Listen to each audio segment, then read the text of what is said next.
Biniribid ang tawag dito sa Bicol mga idol. Eh sa lugar nyo mga idol, ano ang tawag sa isa sa all-time favorite merienda ng mga Pinoy?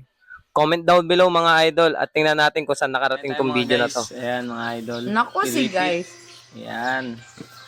Tapos may itang panahon, magkape tayo ngayon.